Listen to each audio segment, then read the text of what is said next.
então ao nosso estudo nessa noite, a Palavra de Deus. Abra comigo, segunda carta de Paulo aos Coríntios, 2 Coríntios, capítulo de número 5.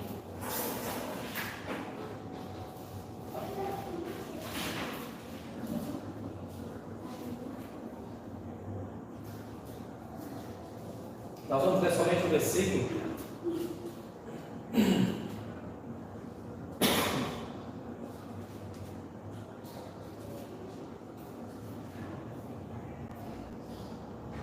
Segundo Coríntios, capítulo 5, versículo 17 somente, para a nossa meditação e estudo da Palavra de Deus essa noite, com a graça de Deus. E diz assim: e assim, se alguém está em Cristo, é nova criatura. As coisas antigas já passaram, eis que se fizeram novas. Algumas traduções, eis que se fizeram novas todas as coisas. Amém? Vamos orar mais uma vez ao Senhor e rogar a Ele a sua graça e misericórdia sobre nós. Senhor Deus e Pai de nosso Senhor Jesus Cristo, Pai amado, nós bendizemos a Ti, Senhor, por mais essa oportunidade maravilhosa, onde aqui reunidos, como igreja, como povo de Deus, diante do Senhor, Pai, mediante a graça do Espírito Santo sobre nós, em nós temos o privilégio de agora aprendermos mais da Tua Palavra, Senhor, e sermos instruídos por ela, e rogamos a Ti, Senhor, rogamos a Ti, ó Pai, que nessa noite o Senhor venha falar conosco, o Senhor venha guiar os nossos pensamentos, a nossa mente, que de fato o nosso coração possa estar, ó Pai, completamente atento à Tua voz, à Tua Palavra, Senhor. E eu Te rogo, Pai, fala conosco com graça, Senhor, com misericórdia, encoraja-nos, ó Pai, por meio da Tua gloriosa Palavra. Isso eu Te peço, Pai, por fé eu Te agradeço, no nome santo de Jesus. Amém e amém. Meus irmãos, durante essa quinta-feira, a gente tem estudado as doutrinas da nossa fé, da fé cristã. Na quinta-feira passada, a gente finalizou os ofícios de Cristo de forma bem resumida, de forma bem breve, onde vimos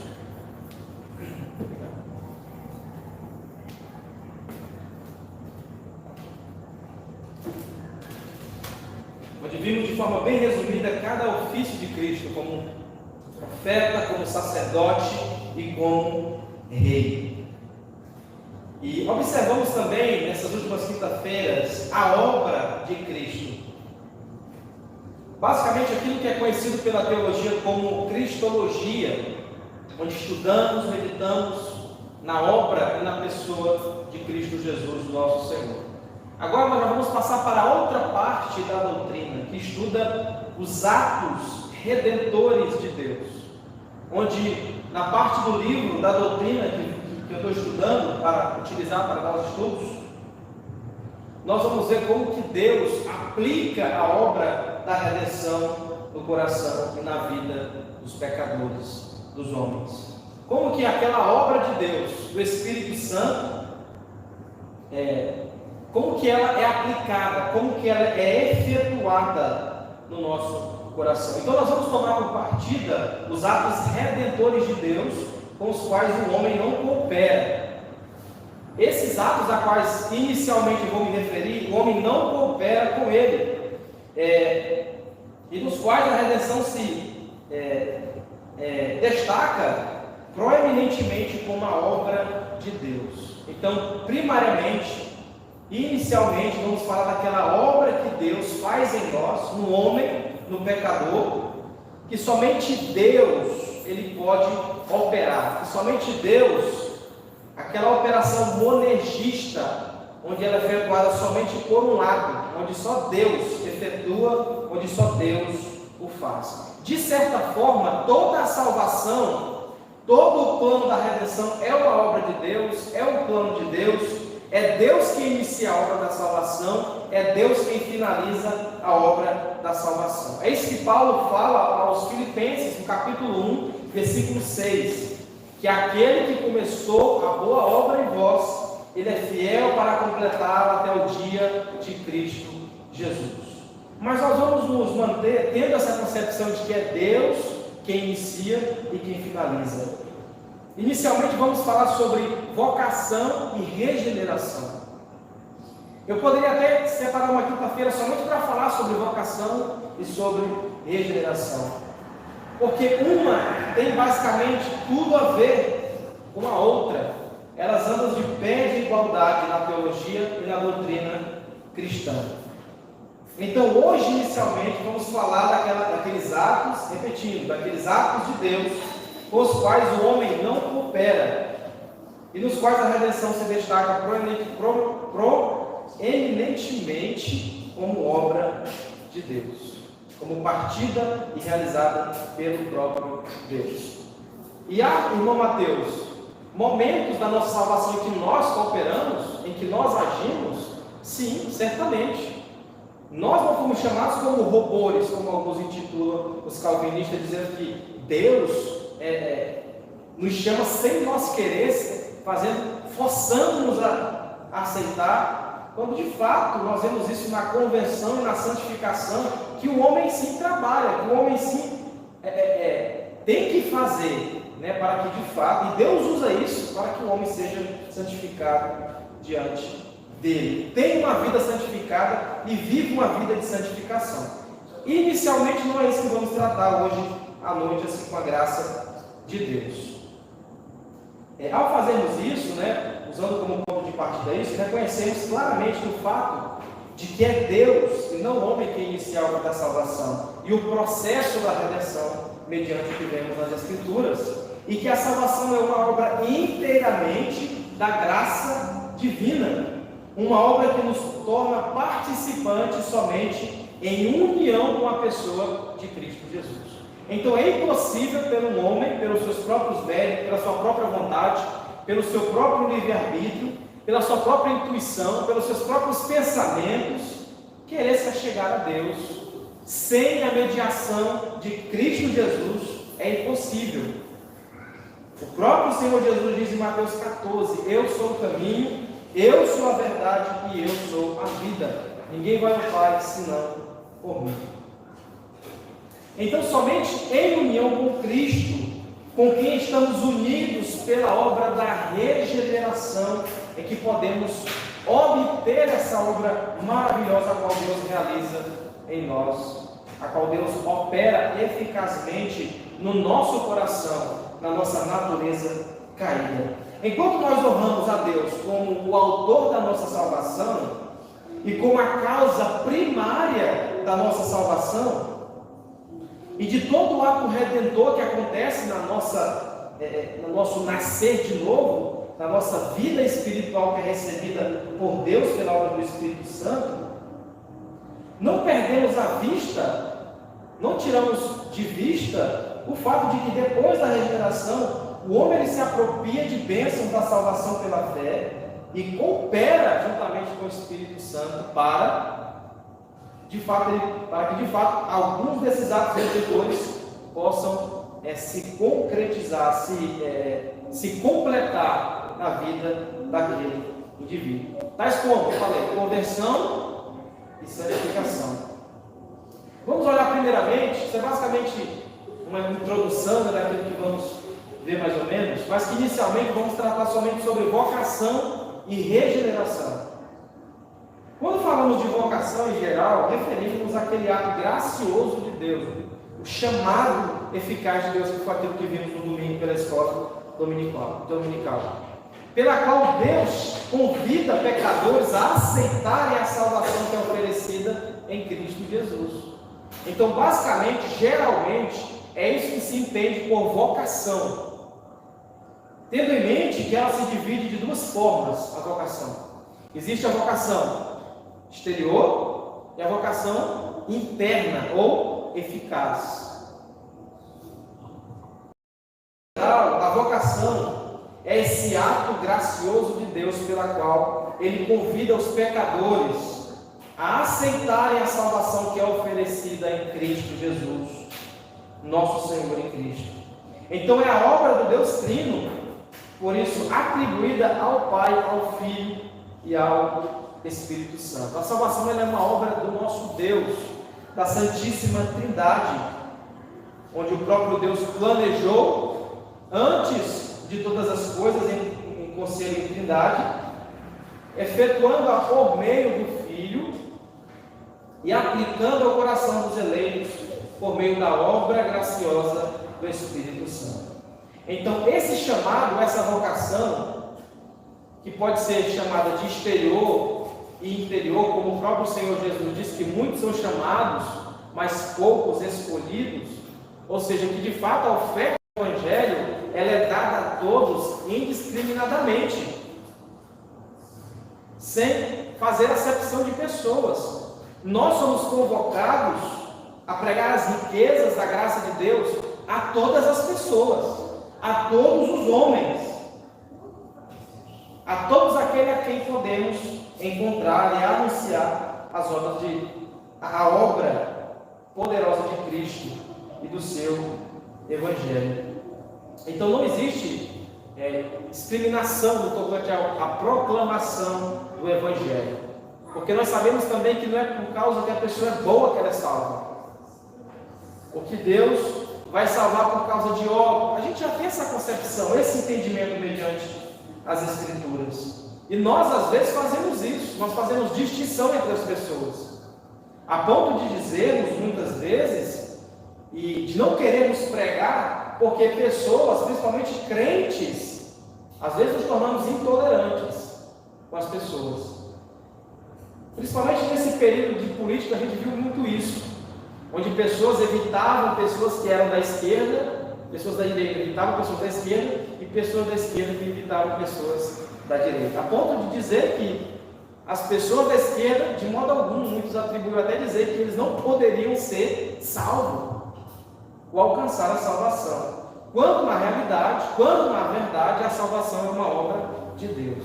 E indiscriminadamente nós devemos pregar para branco, para preto, para a esquerda, para a direita, para todos, e de por todo mundo entregar o Evangelho a toda criatura. Essa é a grande comissão, esse é o grande papel dos crentes, como aqueles que foi dado a incumbência de levar o Evangelho indiscriminadamente, pregando a todos. Então essa vocação, principalmente a exterior, a Bíblia fala dessa vocação, principalmente no texto da grande comissão, que eu falei, Mateus 28, 19, onde Jesus disse para os seus discípulos, Marcos 16, 15. E essas passagens mostram que alguns que foram chamados não atenderam ao convite do Evangelho, mas rejeitaram o Evangelho. E em declaração concernente ao pecado terrível, muitos deles permaneceram na sua incredulidade e não deram ouvidos à mensagem do Evangelho. E nem por isso os apóstolos deixaram de anunciar, deixaram de pregar o Evangelho. Então, basicamente, vocação exterior, a Bíblia nos mostra principalmente sobre isso, em relação à grande comissão a pregar o Evangelho. Na evangelização, nós anunciamos a todos. A todos. Isso é vocação exterior, onde nós não sabemos quem são os eleitos, mas devemos anunciar a todos quando encontramos a mensagem do Evangelho. E no que essa vocação ela consiste, a exterior? Já que nós entendemos mediante as Escrituras que muitos vão rejeitar o Evangelho, por que Deus não nos leva diretamente para os eleitos? No que consiste essa vocação exterior? Essa vocação consiste na oferta do Evangelho em Cristo aos pecadores, juntamente com a séria exortação a fim de que recebam a Cristo pela fé, a fim de obter perdão dos seus pecados e a vida eterna. E principalmente para que o pecador não tenha para que Deus não tenha que se justificar no ato de condená-lo.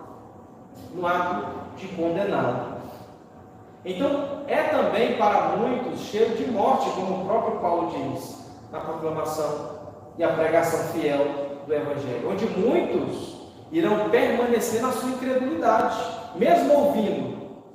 Muitos ouviram o próprio Jesus pregando acerca do Evangelho.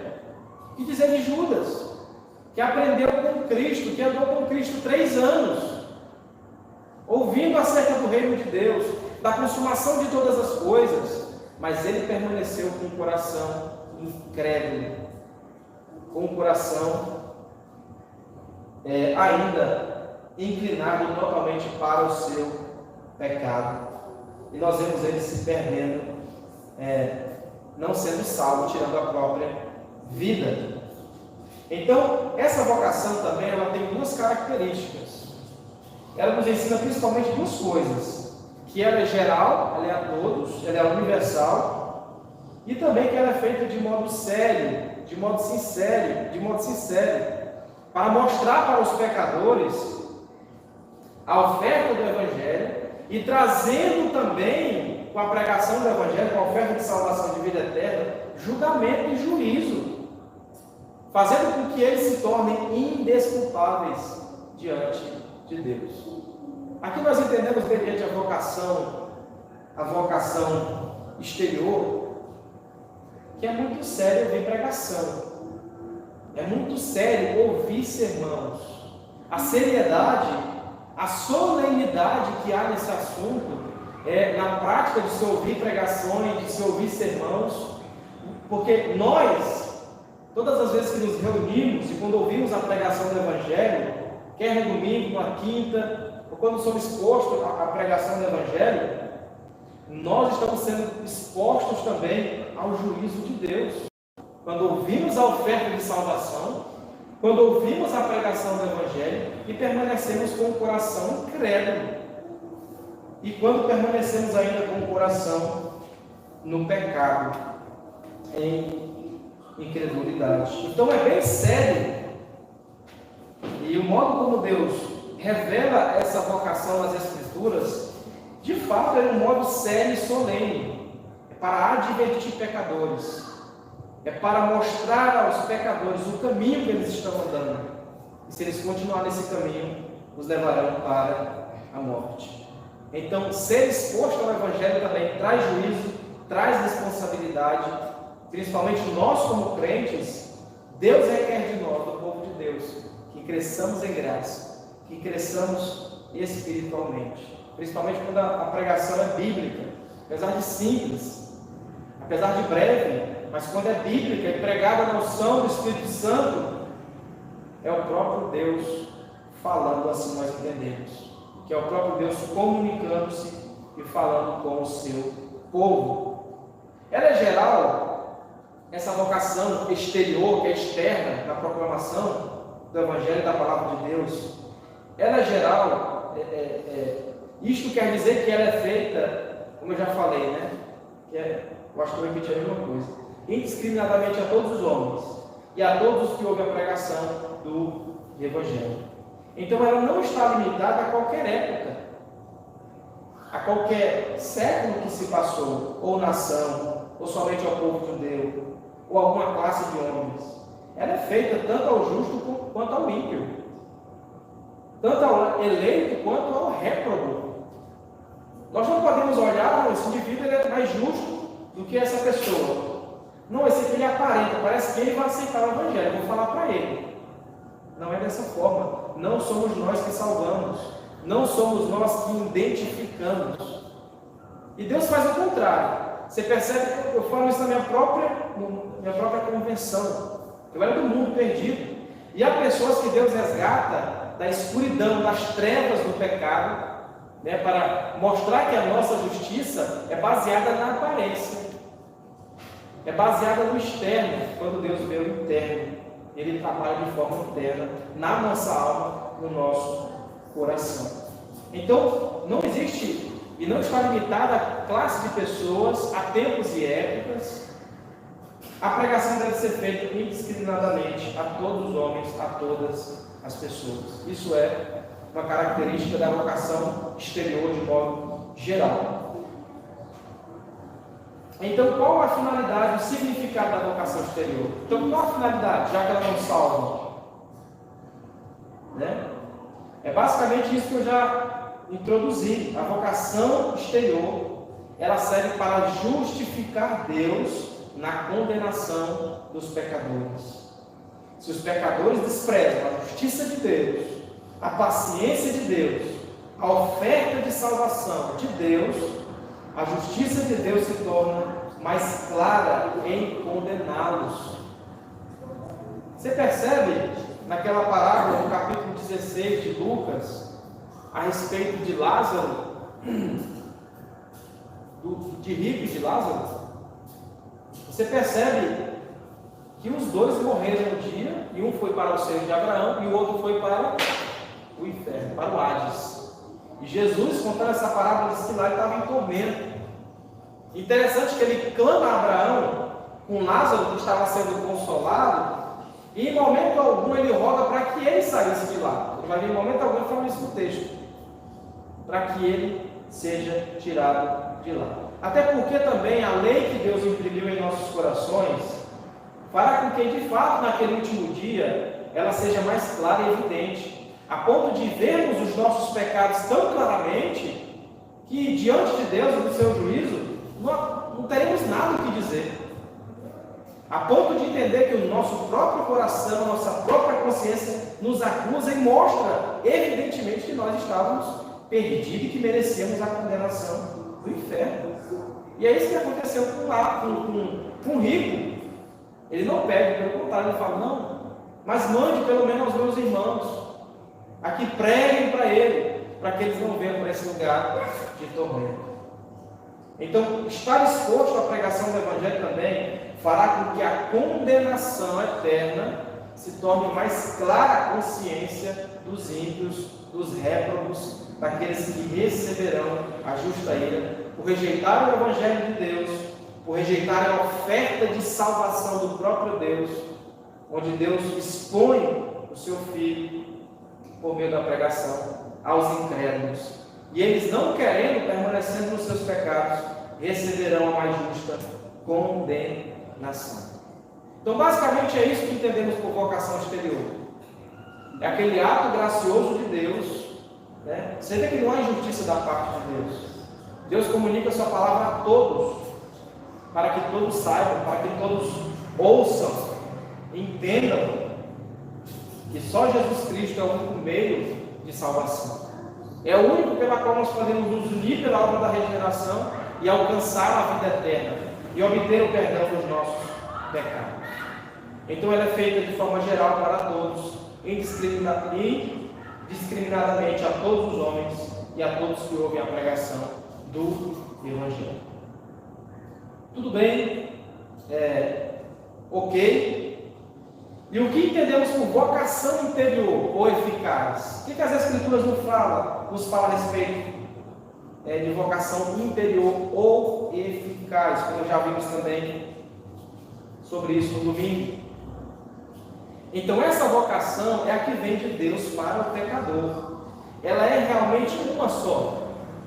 Você vê que a vocação interior ela trabalha juntamente com a exterior. Deus chama pela pregação do Evangelho, o pecador é exposto à pregação do Evangelho, e o Espírito Santo aplica e ilumina a mente do pecador, fazendo com que essa vocação se torne eficaz, com que esse chamamento, com que essa vocação se torne eficaz no coração do indivíduo.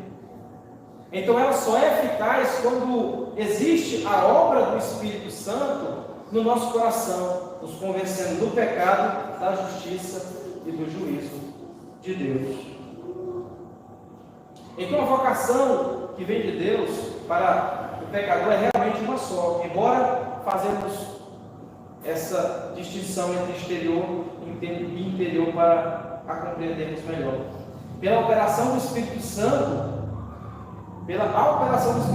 a primeira, ou seja, a externa, a exterior, ela resulta e se torna eficaz na última, que é a eficaz, a interna, realizada no nosso coração pela obra soberana, poderosa, graciosa do Espírito Santo para conosco. Então é um chamado pela palavra de Deus, salvadoramente aplicada pela operação do Espírito Santo em nosso coração. O que nós entendemos também aqui mediante a vocação interior e eficaz? Que não existe vocação, que não existe salvação sem ouvir a pregação do Evangelho, sem ser exposto à pregação do Evangelho. Se a pessoa não ter e entender o que é o Evangelho, não existe salvação sem o entendimento do que é o Evangelho. Como que o Espírito Santo atua na vocação do pecador?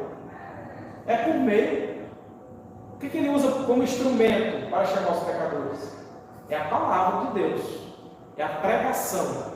A pregação é usada como instrumento do Espírito Santo para aplicar a obra de redenção no nosso coração. Ninguém pode ser convertido ouvindo filosofia, ouvindo qualquer outra coisa do tipo. Não. É quando somos expostos ao Evangelho do Senhor Jesus Cristo. Muitas vezes você vai ver a história de pessoas que se converteram no período da história. Homens piedosos, homens que temiam a Deus, que amavam a Deus de todo o coração, que ouviram somente um versículo, que marcaram o coração deles, que foi colocado como um ferro quente no coração deles, a ponto de a mente deles ser iluminada pelo Espírito Santo de Deus. O próprio Santo Agostinho, assim conhecido no período dos pais da patrística da igreja, as crianças estavam cantando um louvor, um versículo de Romanos 11, e isto digo, conhecendo o tempo, que já é hora de despertarmos do sono, porque a nossa salvação está agora mais perto de nós do que quando cremos. Esse foi o versículo que ele se converteu, o Santo Agostinho. E as crianças cantavam, a respeito da Bíblia. Pegue e leia, pegue e leia. Pegou o livro e abriu e leu esse versículo e Deus o converteu maravilhosamente. E Deus o faz dessa forma. Assim também como o próprio Lutero, capítulo 1 de Romanos, versículo 16 e 17, onde ele descobriu a justiça de Deus por meio de Cristo Jesus, o nosso Senhor, pela fé somente. Que a salvação é alcançada pela fé por meio de nosso Senhor Jesus Cristo. Que no Evangelho ele pode adquirir essa justiça, não mediante ele mesmo, como a Igreja Católica pregava, mas mediante a justiça de outro, quando ele depositava sua fé em outro, ou seja, o nosso Senhor Jesus Cristo.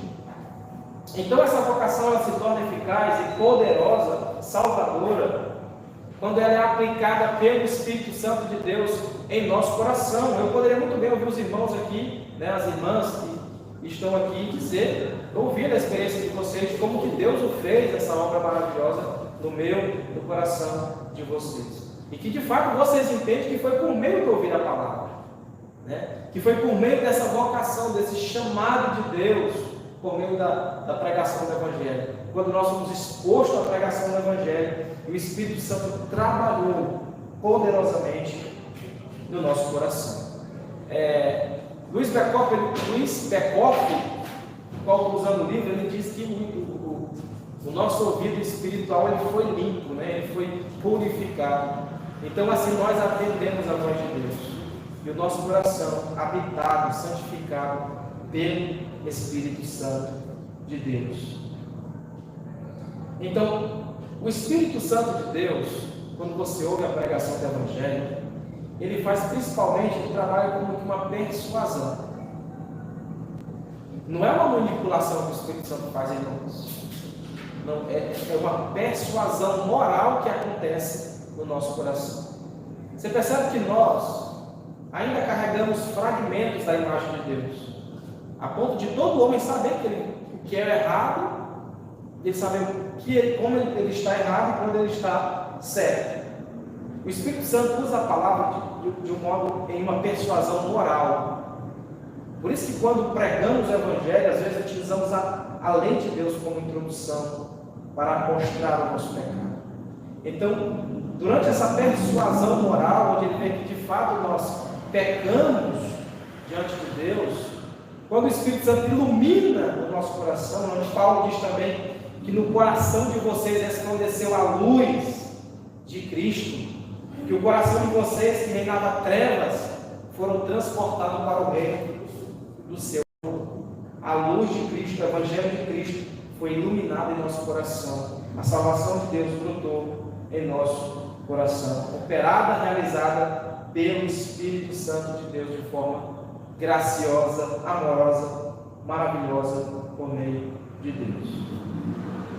Ou seja, o Espírito de Deus, ele opera pela pregação da palavra, tornando a pregação eficaz, e a sua persuasão, de modo que o homem preste atenção à voz de Deus, do seu Deus. E opera na vida consciente do homem, não é de modo inconsciente, não é de modo consciente, ele sabe o que ele está ouvindo, ele está entendendo a mensagem. E ele dirige-se ao entendimento, iluminando o nosso entendimento, iluminando a nossa mente, nos dando um entendimento, trazendo uma influência à nossa vontade, de modo eficaz. Uma influência à nossa vontade eficazmente, de modo que o pecador se volta para Deus. Então essa é a vocação interior, a vocação eficaz que Deus opera no nosso coração, onde Ele o efetua de modo gracioso, usando a palavra de Deus como instrumento para aplicar em nossos corações a obra de salvação, a obra de redenção realizada por Cristo Jesus, nosso Senhor. E essa obra, ela só é realizada nos eleitos de Deus, em todos aqueles que foram eleitos em Cristo Jesus, o nosso Senhor. Então, até aqui tudo bem. Vimos como se dá a vocação de duas partes, do modo externo, onde ela é feita a todos os homens, indiscriminadamente. Devemos pregar o Evangelho a todos, né? Tanto justos quanto ímpios, tanto eleitos como réprobos, porque não sabemos quem são. Segundo, a vocação é interior, ela é eficaz. Ela se inicia com uma vocação, com um chamado, e o Espírito Santo opera essa obra interna em nosso coração, usando a palavra de Deus como instrumento poderoso para convencer, influenciar, persuadir moralmente, espiritualmente os pecadores a entender o Evangelho, a entender a salvação em Cristo Jesus. Aqui nós estamos trabalhando, irmãos, como que se inicia a salvação de alguém, como que se iniciou a nossa salvação, como nos diz nas Escrituras.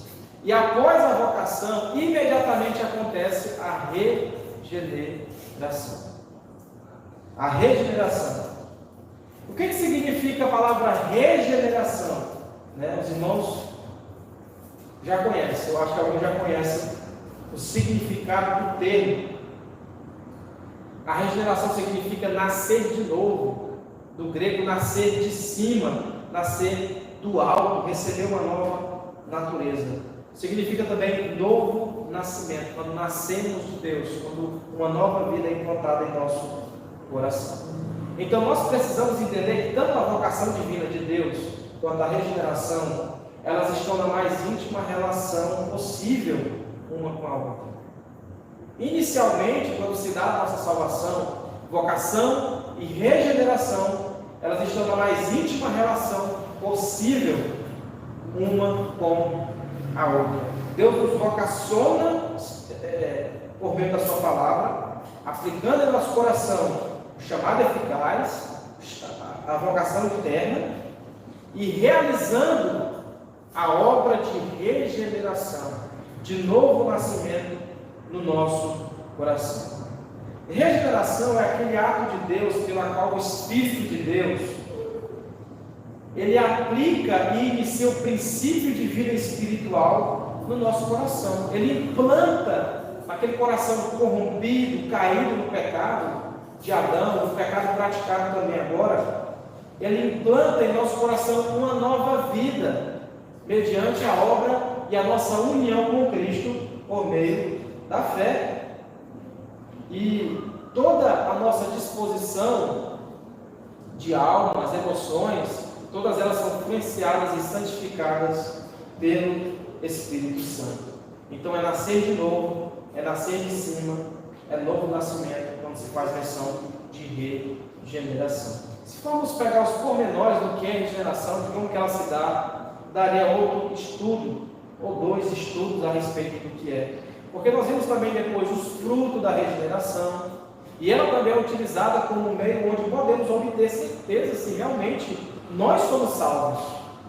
Onde podemos olhar mediante essa doutrina nas Escrituras e ver se realmente nós somos filhos de Deus. Se realmente Deus operou essa obra e está operando essa obra no nosso coração. Então, qual é a natureza essencial da regeneração? O que Deus Ele faz de modo essencial na regeneração, no ato de nos redimir dos nossos pecados, de aplicar a obra da redenção no nosso coração? O que Deus o faz de modo essencial na regeneração? Ele faz uma mudança fundamental para fazer essa implantação do princípio da nova vida espiritual no homem. Então Deus realiza uma transformação no nosso coração mediante a regeneração. Nós precisamos entender que, diferentemente do modo como Deus criou as coisas, todas as coisas do princípio, lá em Gênesis 1, Deus o criou somente por meio do poder da sua palavra. E é interessante também que podemos fazer um paralelo com a obra da salvação, com aquilo que foi feito em Gênesis, no capítulo 1. O modo criacional de Deus, o modo como Deus cria e recria todas as coisas. Só que lá Deus criou a partir do nada, da palavra latina chamada ex nihilo. Do nada Deus criou todas as coisas, os céus, a terra, e nós também vivemos essa existência. Na obra da redenção é o contrário. Deus cria a partir de algo, a partir de uma massa corrupta, de uma massa caída em Adão. Por isso que é necessária uma transformação, uma mudança. É necessário ser implantada uma nova vida no nosso coração, na nossa alma, para que assim sejamos transformados e possamos nascer de novo, mediante essa obra do Espírito Santo. E quando Deus faz isso na sua essência, quando Deus implanta a obra da regeneração no nosso coração, três coisas são afetadas e influenciadas, primordialmente mediante as Escrituras, quando nós nascemos de novo verdadeiramente. São três coisas que são afetadas. Primeiro, o nosso intelecto. Alguém pode ler lá Colossenses 3,10? Vamos fazer uma leitura de três referências, somente para nós vermos como que Deus o faz, essa obra, e fundamenta essa obra na nossa alma, no nosso coração. Alguém pode ler também 2 Tessalonicenses 3,5? O intelecto, alguém encontrou? Colossenses 3,10? Depois que revestiste o novo homem, que se refaz para o pleno conhecimento, segundo a imagem daquilo que Revertivos do novo homem, recriado segundo Deus. Não vai segundo aquela massa corrompida, caída, não, pelo contrário. Vocês nasceram de Deus. Foi implantada em vocês uma nova vida. Então o conhecimento de vocês, eles foram influenciados pelo Espírito Santo, afetados pelo Espírito Santo. E também a nossa vontade, ela é influenciada. Alguém encontrou 2 Tessalonicenses 3,5? Ora, o Senhor conduza o vosso coração ao amor de Deus e à constância de Cristo. O Senhor conduza o vosso coração ao amor de Deus e à constância em Cristo. Então, a nossa vontade, aquela vontade que tínhamos de amar o pecado, de amar aquelas coisas que eram contrárias a Deus, ter prazer nessas coisas, um coração regenerado ele é diferente. Ele procura o quê? Amar a Deus, se deleitar na obra de Cristo. Apesar de ainda o pecado ser presente em nossa vida, os que nasceram de novo, e ele pecar de vez em quando, porque o pecado é um deslize na vida do crente. A gente peca aí, de fato, comete pecado. Aqueles que têm pecado é mentiroso. Mas quando pecamos, a nossa vontade foi tão influenciada e reclinada para Deus novamente, mediante o novo nascimento, que nos entristecemos. Não é mais aquela mesma coisa que quando vivíamos no pecado, quando não entendíamos o Evangelho e conhecíamos a salvação de Deus. Então o nosso amor agora é inclinado para Deus. O nosso anseio é de desejar a Deus, é de viver para Deus, é de buscar a Deus, é de estar na presença de Deus. Então o intelecto, a vontade e também as nossas emoções Quem lembra do Salmo 42, versículo 1 e 2? Quem pode ler? Salmo 42, versículo 1 e 2.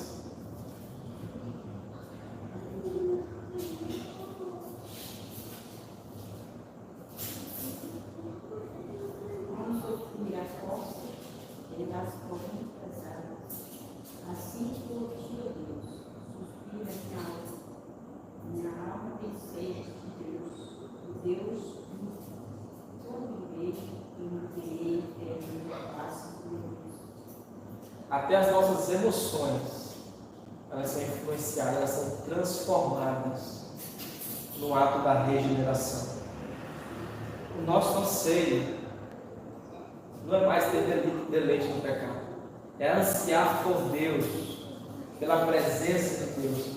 O salmista diz que assim como as costas, ela suspira pela corrente das águas, assim por ti, ó Deus, suspira a minha alma, as minhas emoções, os meus sentimentos.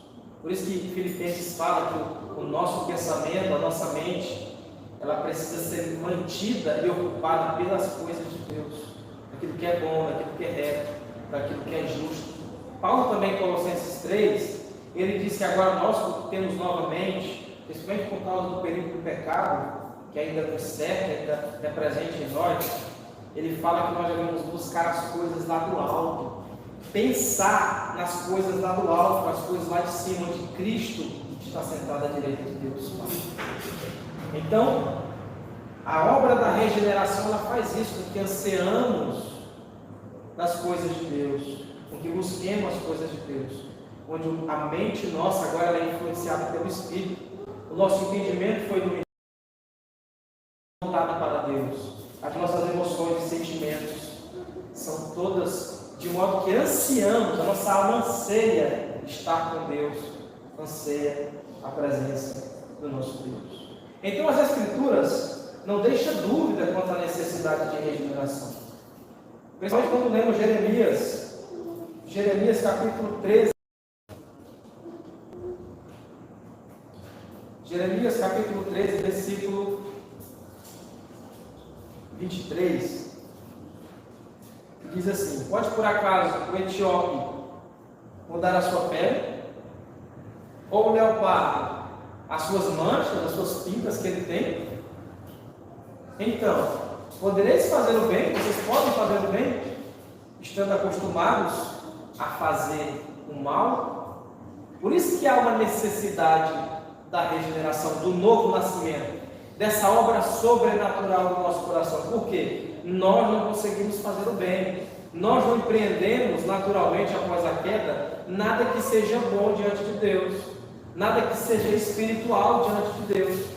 Existe uma inabilidade em nós espiritualmente, onde nós não desejamos a Deus, onde nós não buscamos a Deus e damos ouvido à sua palavra. Por isso que ele fala: o leopardo ele pode mudar as suas pintas, trazendo para nós. Um pecador ele pode por si mesmo mudar a condição da sua alma? É impossível. Só mediante a obra poderosa da regeneração. Só mediante a obra.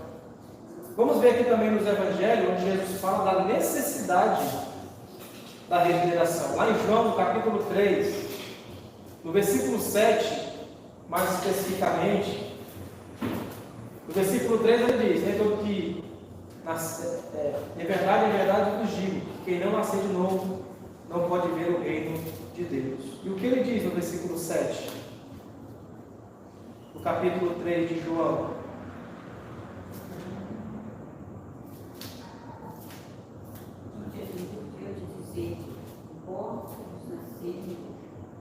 Não te admires de qualquer maneira, dizer importa-vos nascer de novo. Algumas traduções dizem assim: necessário é nascer de novo. Não te importas, pois é necessário que você, que todo homem, que todo pecador, nasça de novo. Então é uma necessidade a obra da regeneração no nosso coração. Deus nos convoca, Deus nos chama eficazmente por meio da pregação do Evangelho, aplica no nosso coração a obra da redenção, transformando, mudando, restaurando o nosso coração, em uma nova criatura, que foi o texto que lemos no início. Que assim que, se alguém está em Cristo, é uma nova criatura. Se alguém está em Cristo, é uma nova criatura. As coisas velhas se passaram, e eis que tudo se fez novo.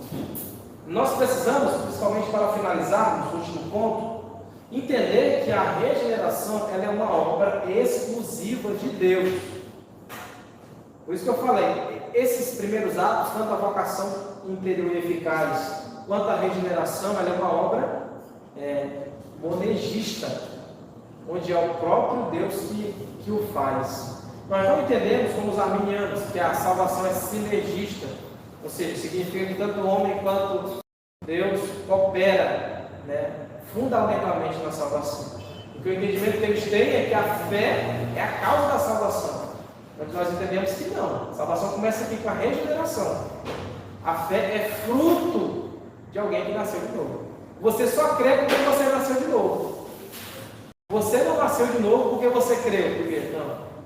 Nós cremos porque Deus primariamente, iniciou essa obra de salvação no nosso coração. Ele mudou a nossa vontade. Ele mudou o nosso coração, um novo coração. E assim que esse alguém está em Cristo, é uma nova criatura. Então entendemos que Deus é o autor da regeneração, do novo nascimento. Ele é apresentado na Escritura como uma obra direta do Espírito Santo de Deus. E interessante que quem faz a aplicação dessa obra em nosso coração é a terceira pessoa da Trindade. O Espírito Santo de Deus é quem faz isso no nosso coração. Então, nessa obra não há sequer uma menor parcela dada a nós, a pecadores que estão mortos. Assim como o leopardo não consegue mudar as pintas da sua pele, nós também somos incapazes de, por nós mesmos, pelo nosso próprio esforço, buscar a Deus, receber de Deus a salvação e o agradar. Só quando Ele nos chama eficazmente, muda o nosso coração, faz com que nós nasçamos de novo pela essa obra transformadora do Espírito Santo. E assim nós podemos ouvir a sua voz, crer no Evangelho, se arrepender dos nossos pecados e nos converter das nossas mazelas e iniquidades. Amém, meus irmãos? Que Deus nos abençoe com graça, com misericórdia, e descanse sabendo que Deus foi quem iniciou essa obra no seu, no meu, no nosso coração. Sabendo que Deus é tão maravilhoso, iluminou a nossa mente, mudou a nossa vontade e inclinou as nossas emoções e pensamentos para que busquemos, para que vivemos e no final sejamos herdeiros da vida eterna juntamente com Deus, com Cristo. Vamos ficar de pé, vamos orar para encerrarmos e agradecermos a Deus por esse momento na sua casa, na sua presença. Já como Tomás, para encerrando, olha também para minha família.